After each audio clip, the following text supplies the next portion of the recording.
Ayni vaqtda onalarning qiynalishiga chiday olmasdilar. Ikkisi ham birgalashib yig'lashdi. Hech bo'lmasa, onasining hayotligi bolaga taskin berardi. Ammo Omina uchun dunyodan o'tish vaqti yaqin qolgandi. Tez orada erining oldiga boradi. O'g'li bilan diydorlashuvi uzoqqa cho'zilmadi. Makka ga qaytar ekanlar, Omina betob bo'lib qoldi. Allohning payg'ambari o'shanda 6 yoshda edilar xolos. Avvo degan joyga yetganlarida Ominaning betobligi qattiqlashdi, qattiq azob chekardi.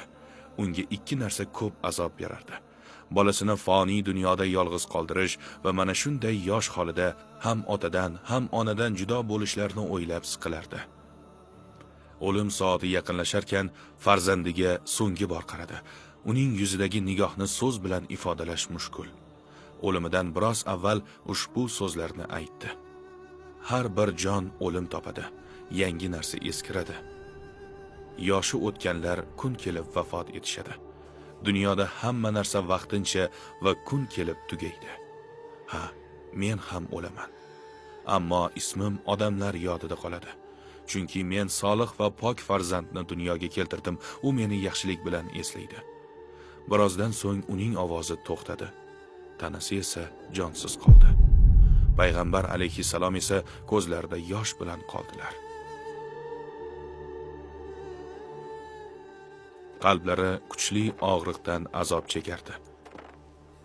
Otasining qabrini ziyorat qilish bilan boshlangan safar onalardan judo bo'lish bilan tugadi.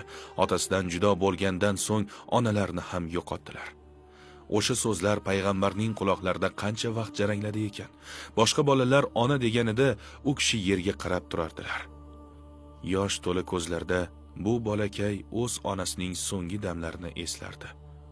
O'shanda uning enagasi Ummu Ayman yonida bo'lib, jaddi Muhammad alayhissalomni tinchlantirib, ko'z yoshlarini artdi. O'sha kundan boshlab u doim uning yonida turdi. Onasining o'rnini bosish uchun qo'lidan kelganini qildi. To 25 yoshga